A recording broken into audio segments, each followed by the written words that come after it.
বন্ধুরা গাইসরা কি খবর, কেমন আছো তোমরা সবাই? নিমুরা নিমুরা নিমুরা, হ্যাঁ নিমুরা নিমুরা নিমুরা, ওই পাকা কাঁচা নেমু তোরা আয়না দে। বন্ধুরা গাইসরা কবে আপাই নেমু দিয়ে কি করবেন? লেবুর কাজ আছে একটা। বিদেশের বাড়িতে থাইকা সাইলতার আচার, আমরার আচার, কামরাঙ্গার আচার, জলপাইর আচার, কে কোনটা খাইতে চাও একটা জিনিস দিয়ে খাইতে পারবা। তোমাদের আমি টিপটা শিখাই দিই এবং টিউটোরিয়ালটা দেখাইতেছি। কিন্তু সেটার আগে হলো এখন আমার একটু পাঁচফোড়ন, এই দেখো পাঁচফোড়ন তেলে রাখছি। এই পাঁচফোড়নটাকে এখন আমি একটু গুঁড়া আদা ভাঙ্গা করবো, আর কি গুঁড়া করবো বুঝাও। কিন্তু যেহেতু এখানে পাড়া পোতা নাই, তো এইগুলোর জন্য আমার একটা মেশিনও আমি এখন বাইর করতে পারবো না, মেশিন দরকার নাই। তার থেকে আমি এই যে হাম্বুল গেটা দিয়া মনে করো এই যে কি সুন্দর করে আমলেক করে গুঁড়া করতেছি। তারপরে নিয়ে নিতেছি তোমাকে মেন টিউটোরিয়ালে বুঝাও। এটা পড়লে তো সর্বনাশ, আমার 1 ঘন্টার কাম বাইরে যাবে।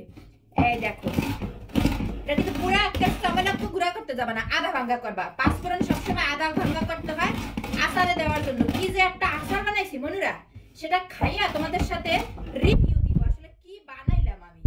এটা এমন হয়েছে কি আমি দিয়ে আবার মানে বেশি জাতাজাতি করছি। এটা হয়ে গেছে, এই দেখো একদম সামান্য একটা গুঁড়া হয়ে গেল। তোমাকে এখন দেখাইতেছি, দেখো দাঁড়াও। এই যে দেখো এটা সামালক্য গুঁড়া হয়ে গেছে। এখন আমি এই লেবুটাকে কাটবো বুঝাও। যেহেতু মনে করো আপেলটা মিষ্টি, সেহেতু মনে করো আপেলগুলো অনেক মিষ্টি, চিনি ঠিনেও মিলাই নেই বুঝছো।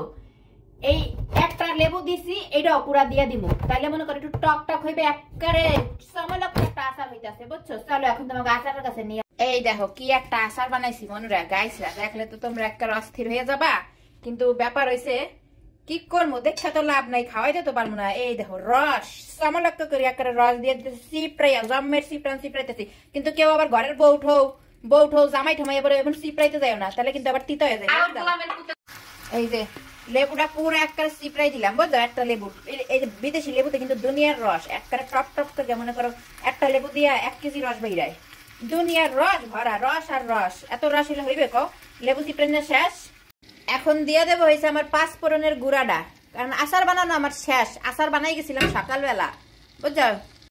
এখন একটু ঘোড়া পটা দিয়া চুলাটা অফ করে দিমু, কারণ আচার আমার রেডি ছিল, শুধু এই জিনিসটা দিতে ভুললা গেছিলাম, মানে ভুললা না টাইম পাইনি আর। আমি আচারটা খাবো, আবার ভিনেগারও দিছি বুঝছো, নাহলে রাখা খাইতে হইবে তো নষ্ট হয়ে যাবে। ভিনেগার দিলে বস্তা খানিক থাকলেও কিছু হইবে না। একবারে মনে করো মনুরা গাইসরা সাইলতার আচার অ্যামেজিং আচার, অ্যামেজিং। এই আচারটা তোমরা আপেল দিয়া বানাই খাবা। এতদিন আচারটা আমি পুরো ই করি না, একটু আনাম রাখছি। এখন খাই, গরম আছে যদিও, গরম হয়েছে তো। এই যে একবারে গইলা গেলে আবার হালু হয়ে যায়, গলা এক টেস্ট, আর এরকম আনাম একটু থাকবে, একটু গলা গলা থাকবে। একবারে মনে করো ঘেরানটা একবারে মনে হয় সাইলতার আচার। বিসমিল্লাহ আল্লাহ বারাকাতুল্লাহ। হুগনা মরিচের গুঁড়া ঠুরা একবারে আচার যেমনি বানায়। বিসমিল্লাহ, না তোমরাও খাও।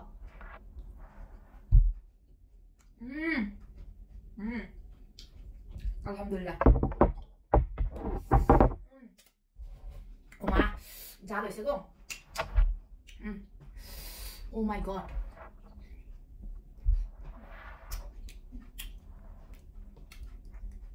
আসো মোর বাড়ি বেড়াইতে চলে আসো, যে যেটা খাইতে চাও এটাই খাওয়া বুঝ যাও।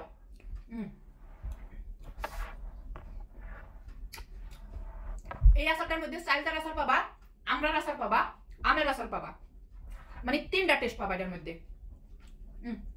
অনেক মজা, অনেক মজা। বাই, অনেক বছর পরে মনে আচার খেলাম গো। এখানে তো আমরা পাওয়া যায় না বুঝো নাই, কিন্তু এত মজা হইবে বুঝতে পারিনি। লেবু দেওয়াতে সেই টেস্ট হয়েছে, এত স্বাদ কেন। ভিডিও যেখান থেকে দেখছো like comment share page follow. By.